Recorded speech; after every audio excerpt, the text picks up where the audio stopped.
di atas pujian.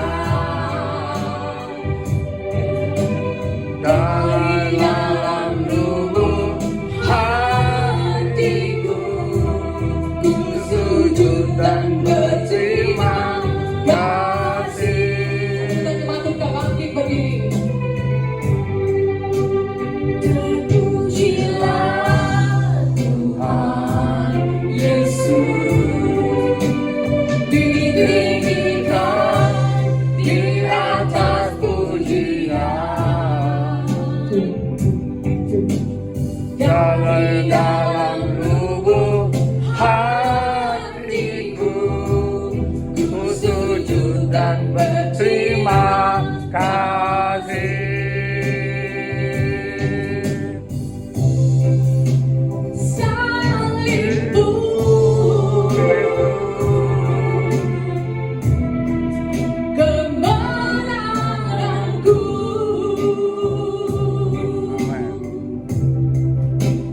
pilihmu kesembuhan kami Tuhan, kesembuhanku. Salibmu Tuhan, salibmu kemenanganku, kemenanganku. Pilihmu Tuhan, pilihmu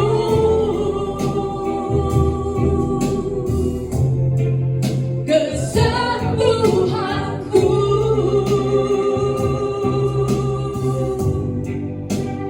Terpujilah Tuhan Yesus, ditinggikan di atas pujian. Dari dalam lubuk hatiku, ku sujud dan berterima kasih.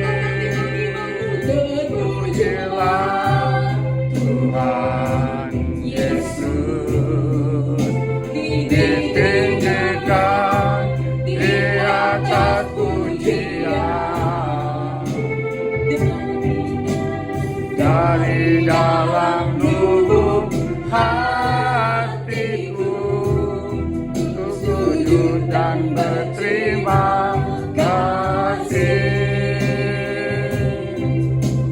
Dari dalam lubuk hatiku, ku sujud dan berterima kasih. Kita baca hitungan 3 ya. Baik. Filipi 3 ayat 11. 1, 2, 3. Yang ku kehendaki ialah mengenal Dia dan kuasa kebangkitannya dan persoalan dan penderitaannya, di mana aku menjadi serupa dengan Dia dalam kematiannya, supaya aku akhirnya beroleh kebangkitan dan di antara orang mati. Luar biasa lah dulu Bapak seorang dalam Tuhan. Haleluya, haleluya, haleluya. Surat Paulus pada jemaat di Filipi dikatakan begini, Paulus, yang ku kehendaki yang mengenal Dia dan kuasa kebangkitan. Luar biasa Paulus. Luar biasa panggilan Tuhan pada Paulus. Dia tidak berkata, Tuhan aku mau yang ku kehendaki adalah kekayaan besar. Tidak. Paulus tidak berkata menghendaki adalah jabatan tinggi. Tidak. Yang menghendaki adalah kekayaan yang luar biasa, jabatan tinggi. No. Tapi Paulus mengatakan yang menghendaki mengenal Dia dan kuasa kebangkitannya. Luar biasa. Ini dari hati Paulus. Ini panggilan Paulus luar biasa loh. Ada apa sih dari kebangkitan Yesus? Ada apa kuasa kebangkitan Yesus? Ada apa sehingga Paulus tidak melihat hal yang rohani, tapi sesuatu yang rohani. Dia ingin mengenal Yesus di dalam lagi. Bukan itu saja, dia katakan aku mengenal Dia dalam kuasa kebangkitannya. Ada apa dengan kuasa kebangkitan? Kita baca saja. Yang mengenal Dia kuasa kebangkitannya dan persoalan dalam penderitaannya. Bicara kebangkitan Yesus itu enggak lepas dari kematiannya. Enggak ada cerita bangkit mati. Itu kita. Enggak ada saudara bicara bangkitan kok enggak mati dulu. Dan bicara kematian Yesus, bicara penderitaan Yesus. Ini bisa kita lihat. Bicara Yesus di kayu salib, penderitaan Yesus kayu mati di kayu salib, itu bicara penderitaan Yesus. Penderitaan yang amat sangat yang Yesus rasakan sampai di kayu salib. Mulai daripada di taman Getsemani. Betul? Ketika di taman dia berdoa, kemudian dia ditangkap oleh orang yang iri dan gini. Ahli Taurat, Farisi, dengan serdadu-serdadu, Yesus tangkap. Dan Yesus ditangkap, kemudian dia dipukul, disiksa. Disiksa dia pukul, dak. Kamu bisa bayangkan ya? Dia dipukul jadi bola. Tonjok sana, tonjok sini, diludahi. Kemudian dibawa ke tempat Imam besar Kayafas. Dari situ dibawa ke Pilatus. Di Pilatus itulah dia dicambuk 40 kali kurang 1 kali pukulan. Cambuknya besar-besar saudara. Ini luar biasa. Penderitaan yang amat sangat. Dia lempar ke Herodes. Herodes lempar lagi Pilatus. Di situlah penderitaan, di situ digebukin lagi, dipukul lagi. Sudah dicambuk, dipukul. Setelah itu di Pilatus dia harus bawa salibnya ke bukit Golgota. Ini nggak mudah. Dalam keadaan yang demikian, dia harus memikul salib sendiri. Salib itu besar dan kasar. Dia harus pikul sendiri. Dia bawa ke Golgota. Penderitaan yang sangat. Disitulah dia berkata, "It's finished, sudah selesai." Apa yang selesai? Dosa kita sudah selesaikan juga. Dosa kita selesaikan. It's finished, Tuhan katakan apa yang selesai. Dosa kita sudah selesaikan di kayu salib. Firman Tuhan katakan semua manusia telah berdosa dan telah hilang kemuliaan Allah. Siapapun kita, semua sudah berdosa. Tidak kecuali engkau pintar, engkau pandai, engkau kaya, engkau miskin, hidup biasa di kota, semua berdosa. Ada namanya dosa Adam, ada namanya dosa yang kita buat sendiri. Dan ini dosa mesti dibayar, bos. Mesti tebus utang dosa, mesti dibayar. Dan manusia nggak sanggup membayarnya. Yesus sudah bayar di kayu salib. Dia berkata, ia sendiri tanggung dosa kita dalam kayu salib. 1 Petrus 2 ayat 24. Ia sendiri, Yesus sendiri telah memikul dosa kita di dalam tubuhnya di kayu salib. Jelas sekali. Kita yang sedang berdosa, kita harus disalibkan, saat kita mati, Yesus menanggung dosa kita di kayu salib. Ini jelas sekali. Ini jelas sekali. Kegelapan menimpa waktu itu. Jam 12 sampai jam 3 siang. Kegelapan. Bicara apa? Kok tanda-tanda aneh terjadi di kayu salib? Bicara apa? Kegelapan jam 12 sampai jam 3. Ini bicara dosa kita tertimpa di kayu salib. Dosa seluruh dunia menyatu langsung plus di kayu salib pada Yesus. Ketika dosa itu tertimpa di Yesus, disitulah dia berkata, Eloi, Eloi, lama sabachthani. Allahku, Allahku, mengapa engkau meninggalkan aku? Saudara, kita perlu ingat, Yesus 100% manusia, 100% Allah. Segala dosa itu menimpa Yesus. Allah melihat dosa, bukan melihat Yesus, dosa. Dan Allah nggak bisa bersama dosa. Kegelapan nggak bisa bilang terang. Dia tinggalkan Yesus sebagai manusia tentunya. Di situ Yesus menjerit, Eloi, Eloi, lama sabachthani. Allahku, Allahku, mengapa engkau meninggalkan aku? Begitu ngerinya penderitaan Yesus di kayu salib. Hanya untuk menebus segala salah dan dosa kita. Itu yang ada di kayu salib. Kuasa kebangkitan Tuhan Yesus menebus kita semua dari dosa, saudara Tuhan. 1 Korintus 4:20 katakan kamu sudah dibeli dan harganya sudah lunas dibayar. Dosa utang mesti dibayar, saudaraku dalam Tuhan. Yang namanya utang mesti dibayar, setuju gak? Utang gak dibayar. Dari mana utang gak dibayar? Dikejar polisi loh. Utang gak dibayar. Dosa yang dibuat dengan Adam Itu santunan dan dosa yang kita buat itu mesti dibayar. Manusia nggak sanggup bayar. Itu sebabnya firman Tuhan Allah tahu. Itu sebab dia berkata karena besar kasih Allah ke dunia sehingga ia benar tunggal supaya setiap orang percaya tidak biasa mereka hidup kekal. Dia memberikan Yesus di kayu salib untuk menebus dosa kita. Ini sudah selesai dosamu, sudah ditebus dosa kita semua oleh Yesus di kayu salib, sudah ditebus dan harganya sudah lunas bayar. Nggak pakai cicilan, nggak pakai bunga. Kita menyicil. Kalau hutang nyicil. Yesus bangga. Nggak punya cicilan. Cicil. Nggak sanggup kita bayar. Kita nggak sanggup bayar utang dosa. Siapa bisa? Nggak bisa. Zaman dulu, ya kan, setahun sekali imam besar masuk ke dalam ruang masuk sih, menyembelih satu domba kan gitu. Setahun sekali bos. Setelah udah itu dosa lagi. Bagaimana setelah iman itu belum masuk ke ruang maha kudus dan kita dalam dosa, selesailah. Tapi Tuhan kata sudah lunas, it's finished. Dosa kita lunas dibayar oleh Yesus di kayu salib. Luar biasa. Saudaraku luar biasa. Terus apa sih yang terjadi di kayu salib? Firman Tuhan katakan di saudara dalam Tuhan Yesaya 53 ayat 4.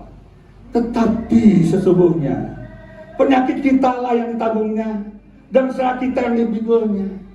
Tetapi dia di kayu salib itu sesungguhnya yang ditanggung penyakit kita tuh di kayu salib.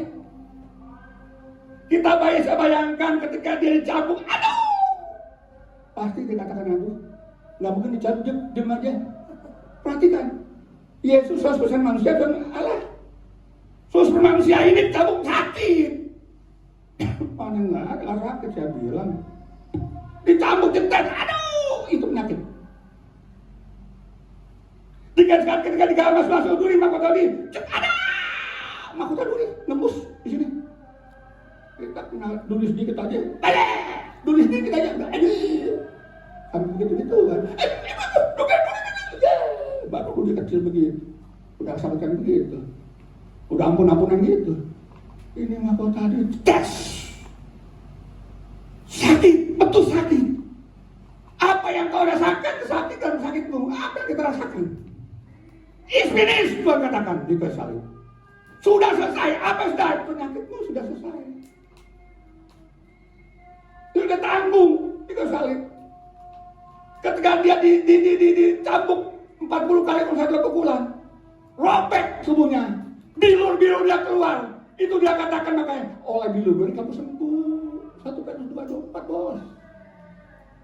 Oleh bilur-bilur kamu sembuh. Ini firman Tuhan. Ini Tuhan nyatakan buat kita bahwa dia sudah tanggung penyakit kita di kayu salib. Asal kita beriman saja, percaya saja, percaya yang beriman menang atas iblis, menang atas dosa, menang atas penyakit. Sampai dikatakan dia saudara dalam Tuhan.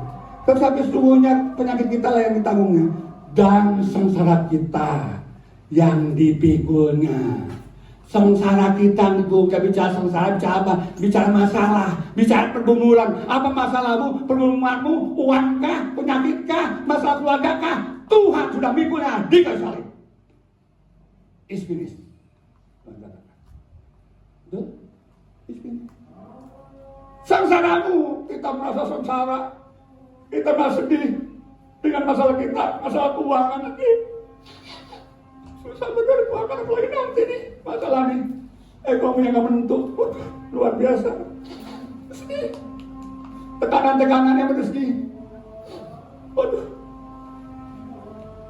tahu gak? Yesus sudah memikul itu sengsara itu. Yesus sudah memikul sampai di kayu salib. Sudah tahu gak saya kasih? Dia minta minum. Dikasih apa minta minum? Dikasih cuka. Sakit, aduh luar biasa. Penderitaan yang luar biasa. Mulai dari taman Getsemane, pagi main buta, Jumat Agung buta, pagi buta. Dia saya dipukul, dicambuk, nggak ada air. Sampai dia pikul salib di Golgota. Sampai nggak ada. Dikasih tukang. Bicara apa ya? Bicara kebutuhan kita, tubuh kita, bos. Makan minum kita, bos. Dan ini harus tanggung kita salib. It's finished. Selesai. Nggak mungkin kita yang semudah Tuhan. Kita kekurangan. Nggak mungkin, bos. Nggak mungkin. Nggak mungkin yang kita semudah Tuhan. Dan kita percaya dan kuasa kebangkitan Yesus. Di mana sudah disalibkan di Golgota. Dia mengatakan ini bisa selesai. Sengsara kita ditanggung. Dan kita masih kata kita kurangan. Kita masih hidup sengsara. Tidak mungkin. Asal kita percaya akan kuasa kebangkitan Kristus. Asal kita percaya, saudara, kuasa kebangkitan Kristus menebus dosa kita, menanggung penyakit kita, menanggung sengsara kita. Itu kuasa kebangkitan Kristus untuk kita. Yang kita peringati hari ini sebagai hari kebangkitan Kristus. Saudara dan Tuhan, ada apa dalam kuasa kebangkitan Kristus? 1 Petrus 5 ayat 54 sampai 57 katakan gini. Maut telah ditelan dalam kemenangan. Hai maut, di manakah kemenanganmu? Hai maut, di mana segatmu? Artinya kebangkitan Kristus itu sudah mengalahkan maut, menaklukkan maut. Maut gak berkuasa lagi kita. Hai maut, di mana segatmu? Hai maut, di mana kuasamu? Artinya maut gak punya kuasa lagi, saudara dalam Tuhan. Gak ada lagi sebenarnya. Maut bicara apa sih? Maut bukan hanya bicara mati. Mati kan semua mati. Maut bicara neraka, bicara iblis, bicara setan, iblis neraka. Kalau mati, semua kita mati. Kita percaya nggak percaya juga mati semua. Ini maut bicara neraka, bicara iblis. Iblis nggak berkuasa lagi, neraka nggak bisa berkuasa lagi. Dia bangkit, Yesus bangkit. Dia bangkit dari kubur. Dia mengalahkan kuasa iblis, makan kuasa maut. Hari kedua dia masuk dalam alam maut, mengambil kunci kerajaan maut. Arti maut sudah dikalahkan. Sebabnya ayat ini dikatakan 1 Korintus 15 katakan, hai maut di mana kuasamu? Hai maut di mana singamu? Maut tidak berkuasa lagi. Itu sebenarnya kita mulai tangkap, saudara. Kebangkitan Yesus membawa iblis nggak berkuasa lagi dalam hidup kita sebenarnya. Jadi takutan sama iblis tuh, orang Kristen takutannya sebelum juga. Kan buat nggak berkuasa lagi. Aku sih. Bagaimana pelayanan saya kan waktu di pedalaman luar biasa. Ya, waktu pelayanan di pedalaman luar biasa. Pelayanan Tuhan percayakan ini. Waktu pelayanan di Kalimantan ya, di pedalaman Kalimantan. Yang nih saya apa? Yang bimbing apa? Bawa saya katakan Anton. Ini daerah dukun. Maut gak berkuasa, bos. Iblis gak berkuasa. Mau dukun, mau akeh, bodo amat. Suatu ketika saya pernah santet kan, gak berkuasa. Kita udah buktikan, ini bukan teori, bukan. Bicara maut gak boleh, iblis gak berkuasa, bukan teori. Kita udah buktikan, ketika disantet gak berkuasa. Gak mempan tuh namanya santet. Karena Yesus bangkit. Dan kita percaya dan kuasa kebangkitan Kristus. Lempat, bos. Sorry. Berhadapan dengan setan-setan apa? Di Kalimantan apa Selatan tuh. Wih. Itu tempat apa? Di Kalimantan Selatan di Serabi Mekah kedua lah ada. Di pedalaman itu. Terasa sekali auranya. Begitu masuk terasa sekali kan orangnya. Saya dikasih di ruang guest house-nya itu yang kamarnya banyak hantu, buset. Bener nih, tak bener nih. Ini mimpi saya cerita bener nih. Tuh gembalanya saya bilang di sana, Anton, silakan ruangan ini. Dikasih ruangan. Saya masuk tuh udah sore tuh, siang ke sore. Saya masuk, buset auranya set. Wah, penyembahan saya tuh. Nggak bisa langsung tidur, nggak bisa. Udah sore kemarin maksudnya. Nggak bisa langsung tidur. Itu perangan dulu, perang. Penyembahan, hajar orang iblis, patahkan dalam nama Yesus. Udah tidur nyenyak. Besok paginya, kan 6 minggu kan, besok paginya saya khotbah. Paling bisa kembali. Dites dulu gue, baru suruh khotbah. Dia waktu kelas 1 nggak bilang, Pak Anton besok khotbah nggak? Besok minggu, kebatan minggu emang, dia nggak bilang khotbah. Besok Pak Anton khotbah nggak? Dites dulu. Dia ngefel kan? Dia dulu janjak dia tuh, udah besok khotbah Pak. Pagi-pagi Bapak khotbah, hah? Mendadak khotbah. Puasa mau dia berpuasa, nggak ada masalah. Hai mau di masa ngamu, hai mau berpuasamu, nggak berpuasa lagi. Kepada kita yang percaya akan kuasa kebangkitan Kristus. Kan begitu saudaraku. Harus begitu. Maut itu, iblis itu nggak berasa. Walaupun firman Tuhan katakan iblis itu seperti singa mengaum-ngaum. Wah, mengelilingi. Wah, kan kita sudah ada Tuhan dikelilingi singa mau terkah, mau diterkah. Seperti Daniel di gua singa, ya kan? Daniel di gua singa bicara iblis. Daniel di gua singa itu ada. Singa itu singa lapar loh. Ganas loh, banyak singa bukan satu singa loh. Waktu Daniel dimasukin gua singa, bukan satu singa, banyak singa. Dan semua singa ganas. Ketika Daniel masukin singa, apa singa itu? Diem aja. Nggak ngapa-ngapain. Lihat Daniel bengong. Iblis seperti singa ngomongin kita. Banyak iblisnya, bukan satu. Tapi kita percaya kuasa kebangkitan Kristus. Kuasa kebangkitan. Itu singa ompong gitu. Nggak berkuasa. Jangan kali ini nyentuh kita juga nggak bisa. Enak aja nyentuh. Ya kan? Nggak ada cerita. Kuasa bangkitan Kristus ya. Menaklukkan, mengalahkan maut, mengalahkan iblis. Itu mesti kita pegang itu, saudara Tuhan, di dalam kuasa kebangkitan Kristus. Ya kan? Kemudian yang selanjutnya, saudara Tuhan, kuasa mengubah tubuh yang panah menjadi tubuh kemuliaan. Ini seperti Yesus gitu.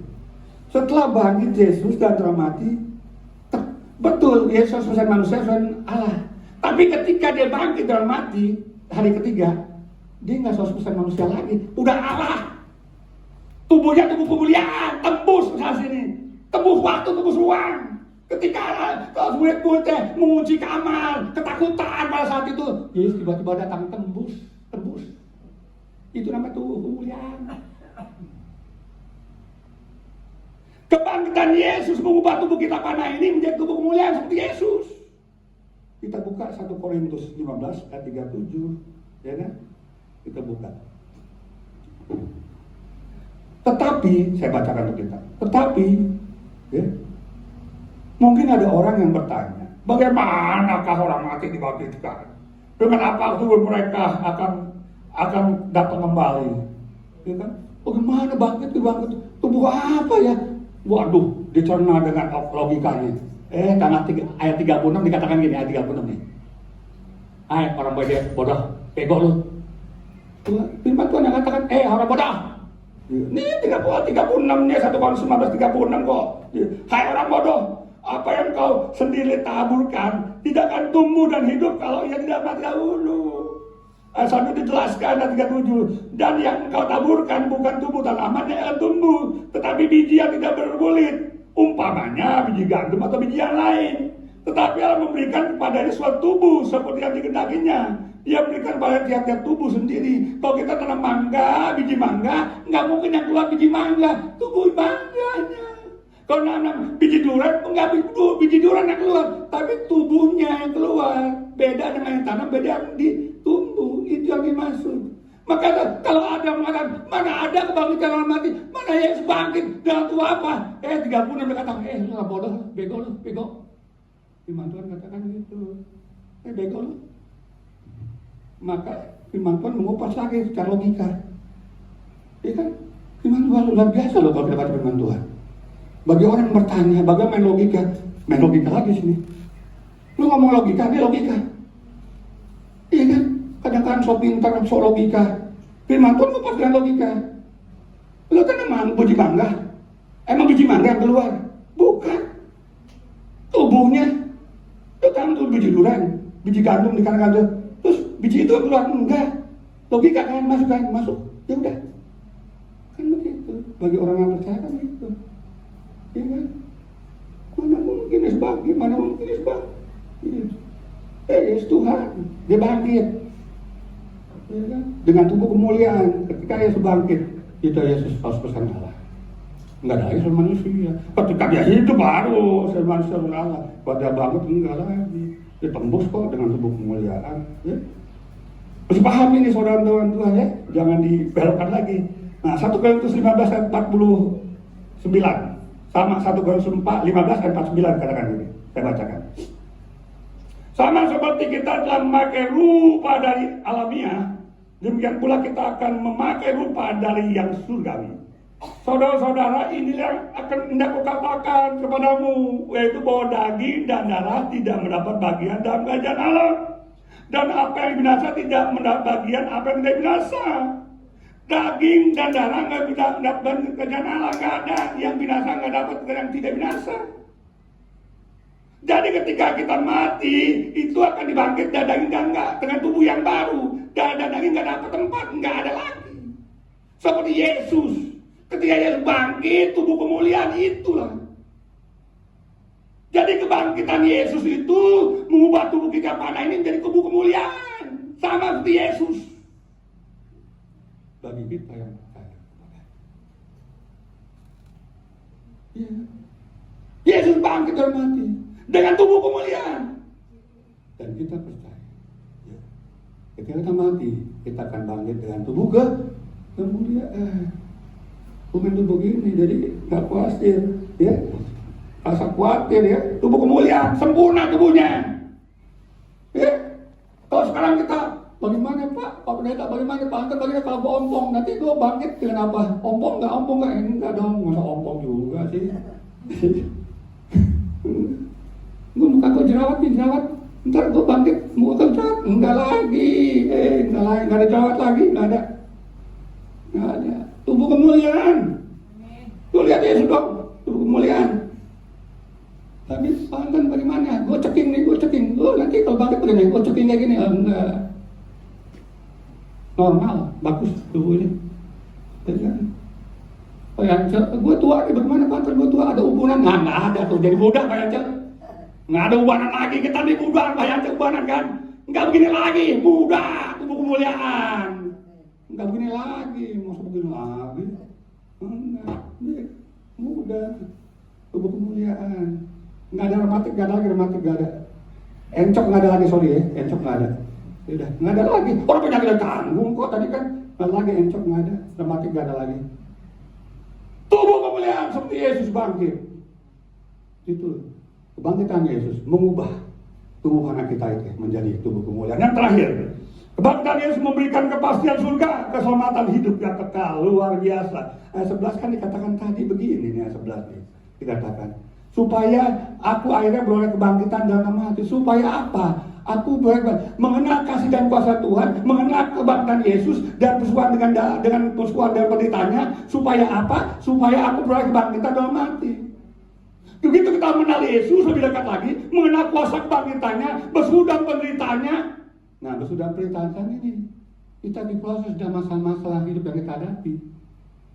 Jadi gini, saya mau katakan, ketika masalah-masalah yang kita hadapi sini diproses, inilah yang membuat kita melihat kuasa kebangkitan Tuhan, melihat kuasa Tuhan, melihat mujizat Tuhan. Nggak ada masa, nggak ada mujizat Tuhan, nggak ada kuasa Tuhan tanpa masalah yang kita hadapi, bos. Kalau saudara nggak mengalami masalah, nggak ada saudara melihat kuasa Tuhan, kemuliaan Tuhan, mujizat Tuhan.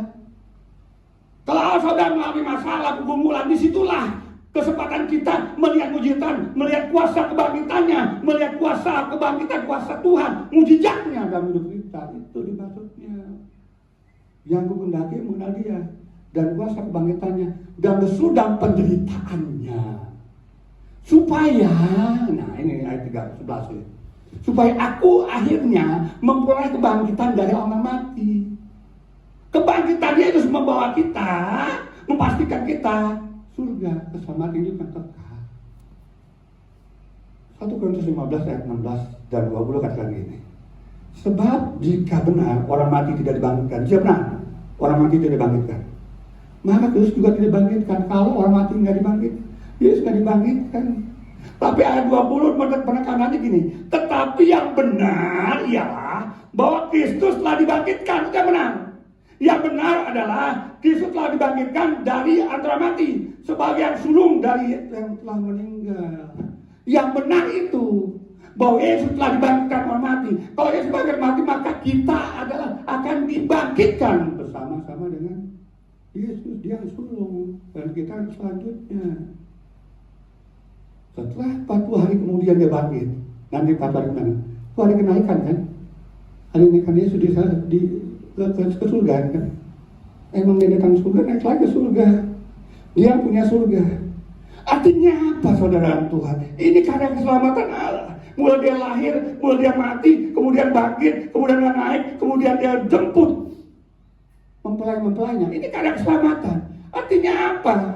Ada jaminan untuk hidup yang kekal bagi kita yang percaya akan kuasa kebangkitannya. Maka itu dia berkata begini, akulah jalan, kebenaran dan hidup. Tak seorang pun sampai kepada Bapa, tak seorang pun masuk surga kalau tidak melalui aku.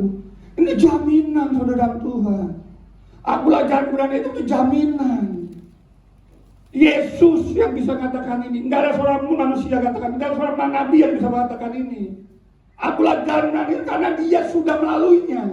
Dia sudah sampai ke sana. Dia sudah bangkit dan naik ke surga. Waktu di dunia dia ngomong begitu karena tahu. Paham saudara? Ketika dia dunia bersama murid-muridnya, Yesus kan sosok Allah, sosok manusia kan? Paham kita? Kita mau semangat dulu sini. Yesus harus bersama Allah, sosok manusia. Yesus tahu gak? Dia datang ke dunia untuk apa? Tahu. Dia datang ke keselamatan. Untuk terus apa? Dia tahu dia akan mati. Tapi dia tahu setelah hari ketika dia bangkit. Tahu itu semua. Dan nanti naik kan ke 40. Dan nanti turun dari surga. Dia tahu karya keselamatan Allah, dia tahu dia. Dia tahu. Dia langsung sosok manusia tahu itu.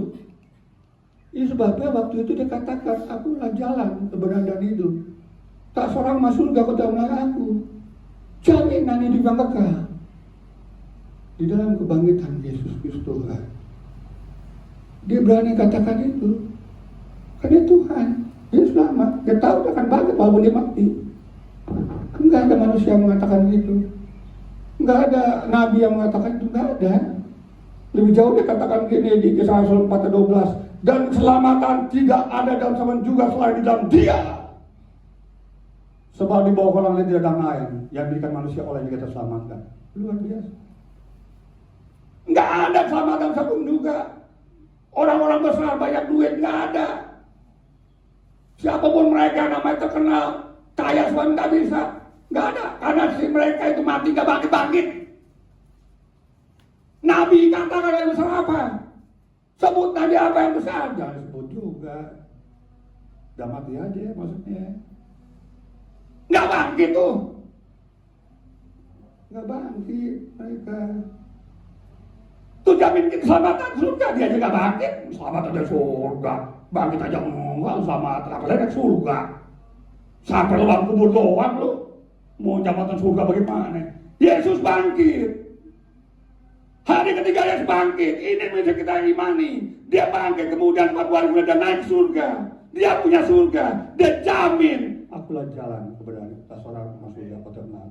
Dan selamatan tidak lalu juga selain dari Yesus. Sebab bahwa orang tidak ada nama yang diberikan pada usia olehnya kita selamatkan. Karena besar kasih Allah ke dunia ini sehingga ia sama tunggal. Sebab orang percaya payah tidak binasa mereka. Ini janji-janji Allah. Ini janji keselamatan. Bahwa dialah juru selamat yang sudah mati dan bangkit untuk kita semua. Ya, pada akhirnya di sidang Yerusalem, mereka bisa menyelesaikan para rasul ngomong begini nih di Kisah Rasul 15 ayat 11. Sebaiknya kita percaya oleh kasih karunia Tuhan, oleh kasih karunia Tuhan Yesus kita beroleh keselamatan, hidup yang kekal. Keselamatan ada yang kita peroleh itu semata karena kasih karena Tuhan. Biarlah kuasa kebangkitan Yesus menjadi bagian dalam hidup kita. Tuhan berkati kita semua. Amin. Amin. Amin. Haleluya. Kita berdoa. Haleluya.